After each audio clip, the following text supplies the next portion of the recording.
break it free from the mainstream, the studio machine. I want it my way. Indie Film Nation, you know it's gotta be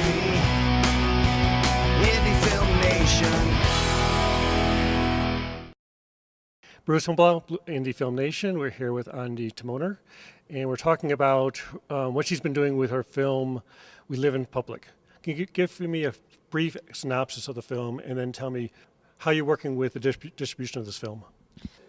So, well, first I should say, we're here at Sundance 2010, and it's interesting because I'm here as a juror this year, and last year I was here with We Live in Public. It actually premiered a year ago on January 19th, and then Obama was inaugurated, and then we had our second screening at the Holiday Village, and we went on to win last year the Grand Jury Prize. And because of the economy, we basically ended up putting the film out ourselves because the offers were such that it just made no sense to sell all rights for this film. It just didn't make any financial sense, and the fact that the economy was bad was not a good enough excuse, because this is sort of a timeless piece. It's culled from 5,000 hours over 10 years. And we realized that the film's subject matter, the internet and the internet's effect on our lives, and this particular individual who's somewhat of a cautionary tale, Josh Harris, and his visions of how we would give up our privacy when online came. We would sort of trade our privacy for connection, recognition, and whatever it is that we seek as human beings from the moment we leave the womb and we're alone. We seek not to be, and he could see that we would all want our 15 minutes of fame, and we could get it every day with the internet. Well, I realized, wait a second, the internet's here now, and as ironic as it may be, we can use the internet to reach our audience. So that's what we did all year long. I started a Twitter account when I came to Sundance last year, and now I post, regularly, post pictures online every day, that I'm in public. I don't tweet really from private.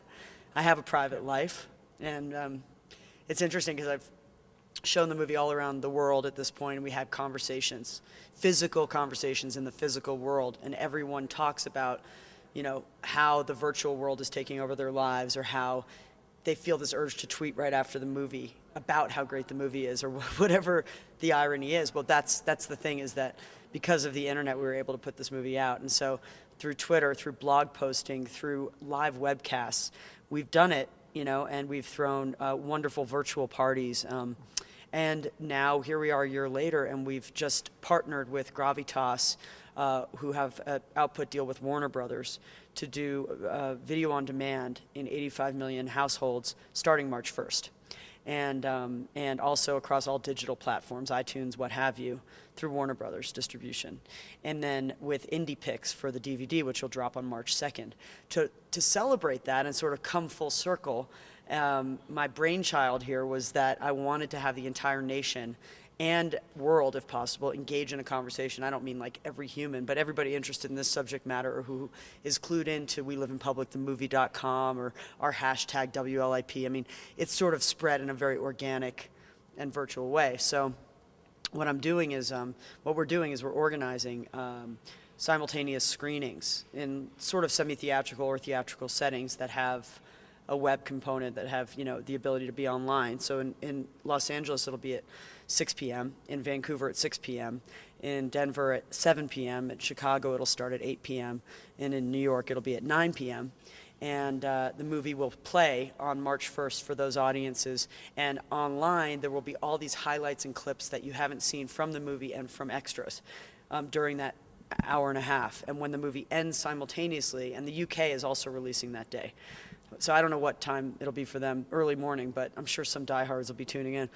At the end, Josh and I will host a Q&A. Then different people and celebrities and so forth that have come to be real fans of the film along the way will jump online from their webcams as well and jump into the conversation. And every theater or event will also have a feed. So everyone, when you go to weliveinpublicthemovie.com, you'll see it simultaneously in every city.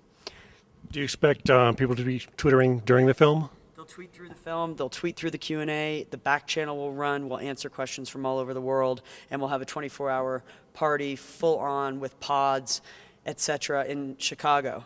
That will be also webcast after the Q&A, and the conversation will continue and there will be pods and surveillance running the entire time as well.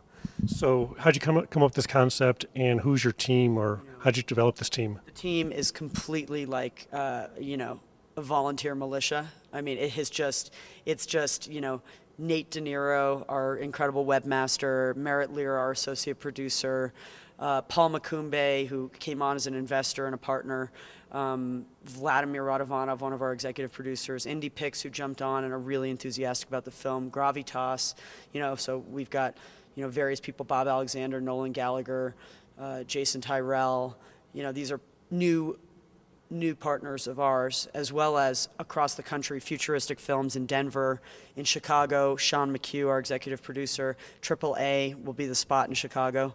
That is a ticket you want to get. Yep. You want to get into that party. That's the one. And New York, Indy Pix is going to host it at location TBD, and then I forget who's doing it in Vancouver, but other cities can sign on too. And just yesterday, I was on a panel here, and we just press released this yesterday. Right. And when we did, someone came up to me and said, I have the American Cinematheque, I have the Egyptian, I have this event space, I have that event space. So, hopefully over the next month, it'll become a bigger thing. But we need to build a Skypeosaurus to make it all happen and channel all the entire conversation through. But it's completely organic, totally low budget, and as usual, we're sort of flying by the seat of our pants. But We Live in Public is I think a really special and important film, and I feel like this is the way that it should be celebrated and born. It's like I always said, I have to get my kid to college. I didn't expect when I came last year, because Dig was here in 2004, and it won, and right before it won, I made a deal for Dig, which I sort of somewhat regret at this point, but I mean, it was quite a hefty deal for a music documentary, but it was 2004. I didn't expect to show up here and not walk away with the movie sold. I didn't expect to walk away holding the bag, but it's been an incredible experience. I mean, Interloper Films put the movie in 15 different cities, and we rolled up our sleeves and we just went with it. And now it's time to get the kid to college. So we're putting the child in college and we're celebrating. It's like our graduation party on March 1st. Do you recommend? Hello. I mean, now the entire nation can see this film, and I think it's going to make some waves. And we have a cool DVD with a lot of extras.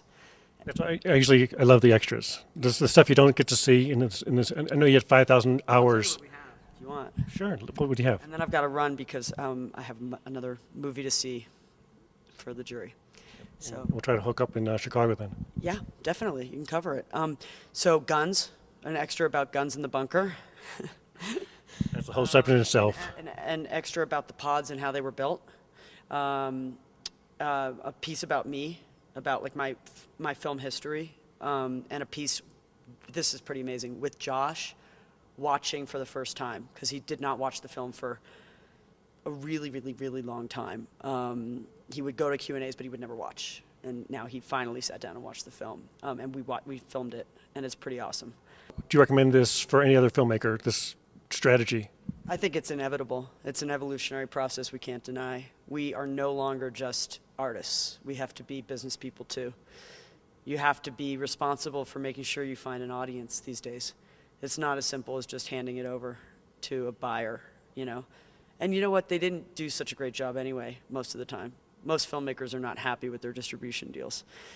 It's not easy right now, and the financial models are flimsy, and the internet's still the Wild West, but I think what we did with We Live in Public, you're going to see happening more and more and more, and in the next couple of years, it'll be a more solid way to actually, reach your audience, see a return on your investment, et cetera. For us, it's the slow boat to China, but we don't care. We just want to show it to everybody and keep the conversation going. And it's a great film. Thank you so much. Indie Film Nation, I want it my way. Indie Film Nation, going all the way. Indie Film Nation, it's gotta be.